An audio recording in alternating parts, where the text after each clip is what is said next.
Good morning, everyone. Joanna Rochester, Soul Alchemist. This is the wellness edition of Real Talk Soul Alchemy, Real Talk Wellness Renegades, part of Speak Up and Empower's online community of heart-centered people that are here to learn more and to find out what more means in their life.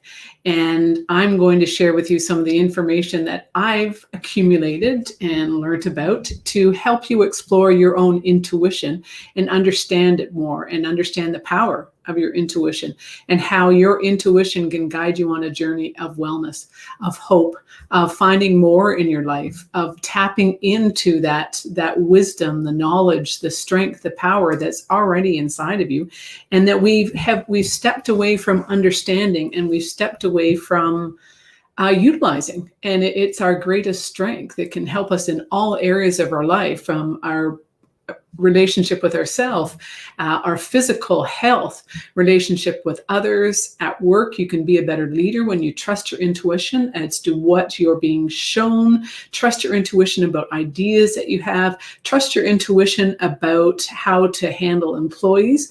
Everything that you need is already inside of you, and it's just your intuition will help you tap into that.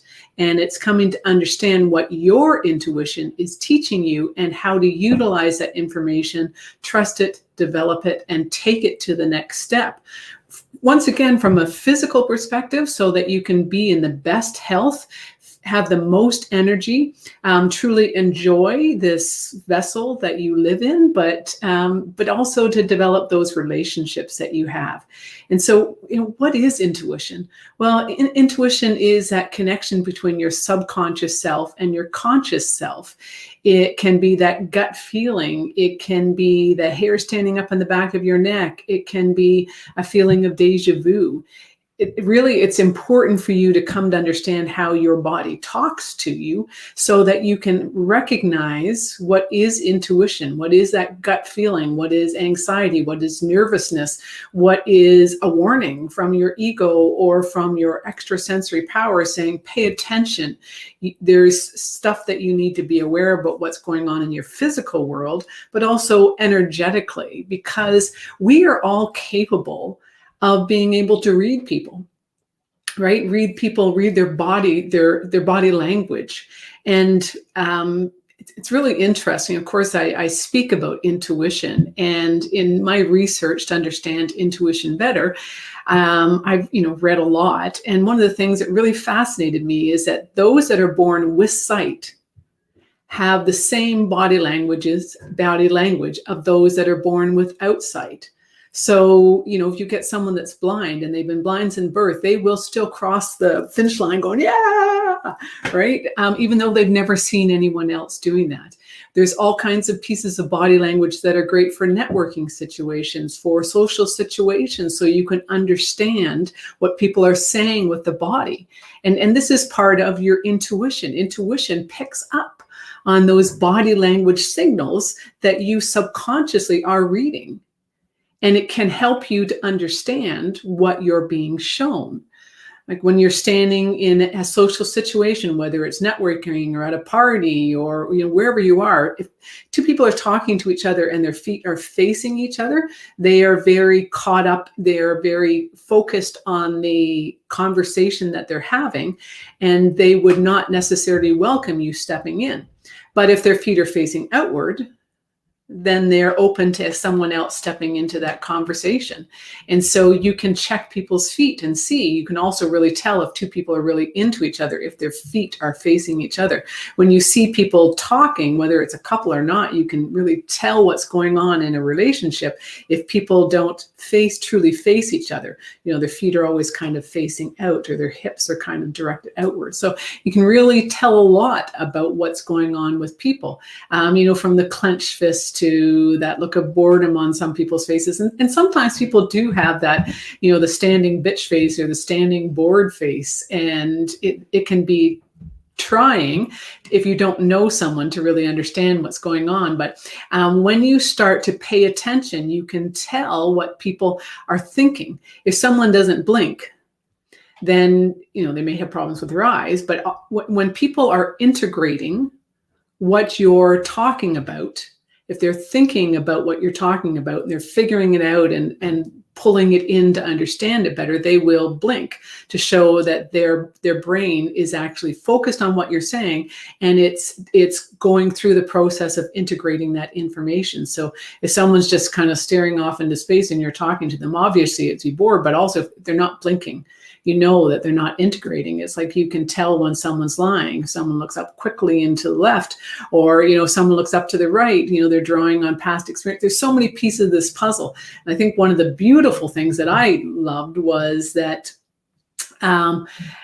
if the first time you ever see someone and you're physically attracted to them, you will raise one of your eyebrows. And so if you ever see someone and they look at you and they raise their eyebrows, they're physically attracted to you. So it's done subconsciously. It's done in that very first time you see them. It's done, within seconds, and it's very quick, but you will know, and you can also test it on yourself if you see someone for the first time, if you're raising your eyebrows. So there's so many pieces of the body language to understand and to help your intuition and or confirm, validate what you feel is going on. We also feel other people's energy, especially if you're an empath. And empaths can tell what emotions people are feeling. But some empaths feel emotions. Some empaths will feel pain in the physical body. Some empaths will pick up what other people are thinking. Empath is just, you can sense what's going on within someone else internally. And it presents itself in a variety of different ways. I know that I've stood beside someone, all of a sudden I get a sharp pain in my elbow, and I look over and they're holding their elbow in pain. So it is entirely possible to feel what other people are feeling. What's important, though, if you're going down this avenue of empath, is to know that to not take on what other people are feeling. So you can feel it, but then it's to push that out. And that's a whole lesson in understanding energy and boundaries and understanding how your energy works with them and how you pick it up and everything along that lines. If you're interested in more, reach out to me. I do have a course coming up where I talk a lot about energy and how it works and gifts and everything like that to understand that more, because it's okay. Like, I can feel emotions and pain and things going on within someone's body, but it's also, I don't want to take on that energy. And people can really get sick as an empath if you take on other people's energy. So you don't want to do that. And it's just like, if you're not feeling well, you don't want to share that illness with anyone else, physically or energetically. But it's the same thing if you're working with people or you're an empath and just starting to realize that you don't want to take on their energy, because you can take it on and then become sick yourself. So one of the things I did want to mention today is that your body is an amazing tool to teach you what is good for it on a physical level and what is not good for it. It's called muscle testing, and people do it many different ways. Some people do it by pinching their fingers together and pulling through. And if you can pull through easily, then that means no. And if you can't pull through, it's difficult, that means a yes, because energy flows through all of us. And low vibration energy, such as a no, because a negative no is a negative energy. And it's just like, you can't lie to someone and keep your arm out. If you're working with someone who's doing muscle testing and you hold your arm out, if someone lies, they can't, you can't hold your arm up. Even if it's as simple as, saying my name is Liz. I couldn't hold my arm up. If I can say my name is Joanna, I can hold it up forever. Obviously, that's pretty subjective there, but it's the same thing. If you stand up against the wall and you put your foot up against electrical outlet, it will start to drain your energy. And that's one of the problems with electromagnetic pulses. But you can't, like, if you've got your arm out, you could not hold your arm up if your foot is up against that outlet. So it's all about energy and muscle testing. So you can ask your body a yes or no message. And I use this to test for supplements, for food for people. I use it in a variety of ways. But if you're ever more interested in finding out more about this, there's an amazing book. Well, actually, David Hawkins.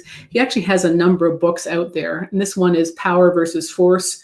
And in it, he talks all about muscle testing and the power of muscle testing. And over 20 years, he has done research on muscle testing and the ways that we could utilize it to determine, especially when he talks about with politicians, right? If you can't lie when you're being muscle tested, then we would know where politicians stand on many things instead of what they're saying. Hi, Lisa. So yeah, if you're interested, it's an amazing book. And one of the best things that is in this book is that he talks about the different emotions and the emotional, like the vibration of the emotions. So map of consciousness, it's called. And in it, he lists the different emotions, right? From bliss, serenity, down to humiliation. And the lower the more base, the more negative the emotion, the lower the vibration of it is, and the more it will drag you down. So if you are humiliated, that is the lowest emotion that you can live with, not live with, but one of the lowest vibration emotions. And he goes through within this book is that God view of self is that you despise God. Life view is that you're miserable. The level is shame. The vibration is a 20, whereas enlightenment, God view as self, is up at 700 to 1,000, pure consciousness, that is. And then the process is elimination. You just want to eliminate. So it's a great book. There's tons of information out there. He's written a number of books about this, following the same theme. So anyways, to muscle test. So you can do that. If you work with someone, you can hold your arm out and they get a baseline, and then they push it down. Once they ask you certain questions, they can tell, because your body doesn't lie. As much as you may think it's very subjective, your body doesn't lie. And when someone really knows what they're doing, then they can tell a lot by what's going on within your body. The way that I do it is, if you're standing up, I don't know if you can see, but so if you're standing up and you keep your knees loose and your hips loose, sorry, there we go, and your hips loose, then if you close your eyes and just say, yes, yes, yes, yes, yes, yes, yes, I fall forward, and that's my yes. And if I do no, no, no, no, no, now I've done it for many years, so it happens very quickly. If you're dehydrated, it might not work. If you are having problems with the left side of your brain and the right side of your brain connecting, then it might not work. But start out and try it. And so just do that. Stand there and go yes, yes, yes, yes, yes, yes, yes, and you'll fall in one direction or the other. So as I said, my yes is forward, but for other people, sometimes yes is backwards. But if you go side to side, then that's not an accurate reading, and there's something going on within your body that may come up if you are dehydrated. So considering using the muscle testing, and what you do is that you hold something in your hand. Once you know what your yes or no is, hold something in your hand, and you say, and it's always a statement, it's not a question, it is for my best and greatest good to take this remedy. So I have been taking this remedy every day. It's silica, it's for the nails and joints and everything like that. So yeah, you just say, it is for my best and greatest good to take whatever you're holding, whether it's a supplement or it's a homeopathic remedy, because I'm a homeopath, or it's a food that you're not quite sure if you should be eating or not, then it is a great tool to start to understand your body better and to start to learn more about yourself and to tap into that intuition. And part of that is the body, the physical wisdom within your body. So try that muscle testing and see if it helps with things.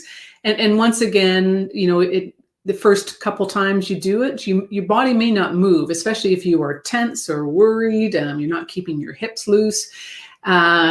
So just try it a few times and see, and it can very quickly become a very easy tool. I even get my kids to muscle test supplements when, like if we're ever in a supplement store or anything like that, to make sure that, because you can have two very high quality supplements, but one might have something in it that's better for you than the other one. And I've certainly done that. When I started testing them, I started a muscle test, and one that I thought was a really high line of supplements, but it wasn't the right one for me. And so I had to, finished it up because it was an expensive one. But I then the next time made sure that I muscle tested the next one. So intuition, and I talk a lot about being the observer in your life, but being that observer allows you to recognize how your intuition presents itself to you. Thanks for joining us, Tony. So how intuition presents itself to you, because it presents itself kind of different to every single person, depending upon what your gifts are, what your talents are, what your abilities are, how comfortable you are with your physical body. So my intuition, a lot of people say, trust your gut. And it's interesting because I speak to a lot of different groups about intuition, and I'll get up there and in my presentation, one of the keynotes that I do is I tell a story about Chip Wilson, who is the former owner, creator of Lululemon, and how he's always trusted his gut. He's always trusted his intuition, and that's guided him. And for him, when trusting his gut, like there was, when he was on the right track, his intuition guided him. When he wasn't on the right track, there was no sense in his stomach. So for some people, though, they'll get a feeling in their gut when it's the wrong way to go. But it's important to be that observer so you understand it. In other workshops I do, I spend a couple hours with people talking about intuition and how to recognize it and develop it and trust it. And that's one of the big things, question that comes up, and that is, how do I know when it's my intuition? And how do I know when it's anxiety or worry or fear? It's coming to be an observer in your life and recognizing what your body's telling you. So you get to know what a gut feeling is, as opposed to what anxiety is. And it is observing. Using a journal is a really great way to write down and to come to connect the dots with what your body's telling you about what's going on. So come to recognize, oh, that's a gut feeling, or coming to recognize that's anxiety. And it may be it may present itself in a different way in different parts of your body. We all have these chakras, these energy points in our body.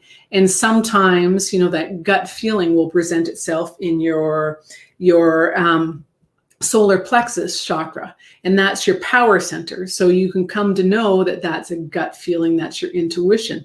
For other people, if it's anxiety, they'll feel it in their chest, or they'll feel it in, their heart, it'll feel like, or pressure over their chest, or something in their throat. Like, everyone kind of presents slightly differently. With anxiety, depression may feel that it's in their gut, but it's down low, like you're talking in your sacral chakra. So there's so many different ways, but that's where becoming that observer in your life will teach you to understand, to recognize what your body's trying to tell you, and to start to listen and trust it. So you write down every day, 3 things that I noticed about my body today, or 3 ways I recognize that intuition presented itself to me. For some people, it's a hair standing up in the back of their neck, or, it feels like goosebumps just in one part of their body, or, there's so many different ways. But it's becoming that observer in your life and curious about what you're being shown with your body will help you to recognize your intuition. And so getting back at, Chip Wilson, people say, well, I trust my gut, but I don't believe in intuition. And another one, and I always love this quote from Dr. Wayne Dyer. He would say, if prayer is you talking to God, then intuition is God talking to you. So it is a great way. And when you start to hear that intuition, people say, well, how do I know it's intuition? And how do I know it's just, a thought that I had? Well, once again, it's being that observer, and it's learning to trust and to start to understand, when something pops in very quickly, it's probably your intuition, right? That all of a sudden there's a thought there, it may come up very quickly. I'm sure to all of you, you go grocery shopping and you look at something and think, oh, I need that. And then you overthink it and go, no, I don't. And get home, and of course you needed it. And I learned, I still do that every once in a while. Go, no, I'm sure I'm fine. And then, should have listened to my intuition. So there's so many ways that our body teaches us how to listen to that intuition, but it is becoming that observer in your life, because intuition presents itself in different ways. You could hear, sometimes people actually hear words being said out loud, and often it's your name being called out. So it's like, pay attention. Something's going on here. One of my daughter's friends was driving home from school one night, a little bit tired, almost falling asleep. And all of a sudden she heard her name in the empty car, and she sat up and looked around, and a deer jumped in front of the car. Another friend, driving home from work, and she got this, started to feel really sick, didn't go to work, came home, and she got a call shortly after that saying her daughter was really ill. Could she come get her? So it presents itself in so many different ways. But it's you becoming curious about what your body's telling you so that you can learn to understand it. And from there, once you start to recognize what intuition, how it presents itself to you, or at least the beginnings of understanding, then you can start to develop it. And you start to develop it by, using that journal and playing with it and understanding it better. Sorry, I just actual size. Sorry, zoomed out there.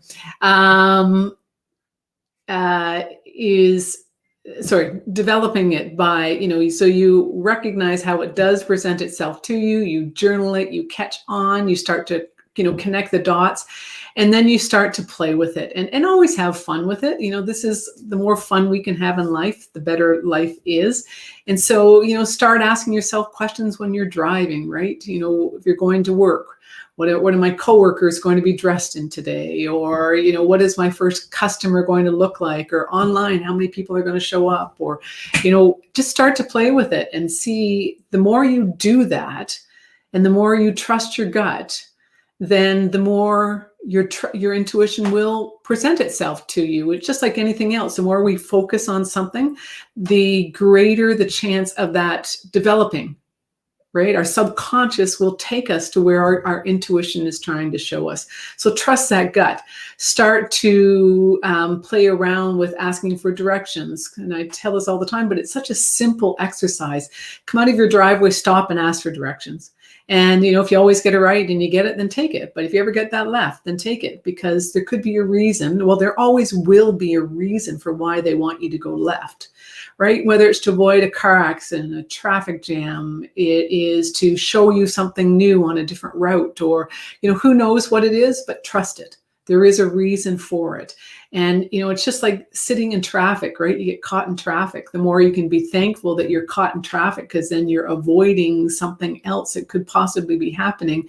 The more you can be grateful instead of frustrated and angry, the more, that it raises your vibration and takes you to that higher level and helps you tap into that intuition, which is your own wisdom and knowledge and connection with the universe around you and energy. So intuition really is a beautiful thing that can take you so many places. And to trust that you're being shown what you need in order to have that best life possible, the most health, or the greatest health, the greatest health within your body. We are designed to heal ourselves. We've just forgotten how. So your intuition can tell you, no, don't eat that. It's not actually good for you.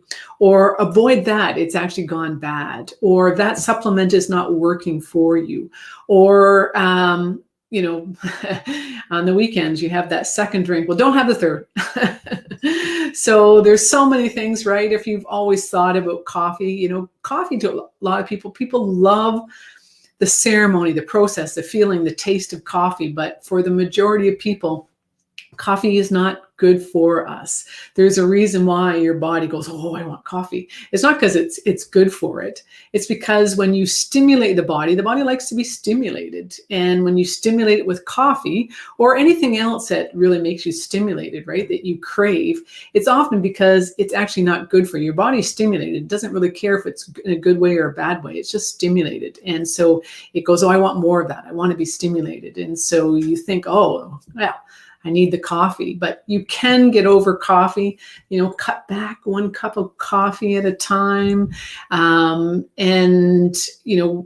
It's funny, one of the products I sell is called Prove It. It's for a keto diet. It puts ketones into your body. There's caffeine in it. And a lot of people say, well, no, I can't give up my coffee. But when you know, we can be addicted to coffee, but a lot of times it is about that stimulation. And if you can get it in other healthier ways, it doesn't have to be from the coffee, then there's a lot about the coffee that, you know, irritates the lining of your bladder and your stomach and so many other things. So there's lots of other ways around it. You just have to ask. You know, if you get down to 1 cup of coffee, then that's great. But if you're drinking 2, 3, 4, 5 cups of coffee a day, no, it's not good for you. So, you know, just another, pay attention to what your body's telling you, not your head, your body, because it's going to be your head that tells you you need that coffee. Your body will tell you that it does, but you can say, you can come to recognize that that's not necessarily a good feeling.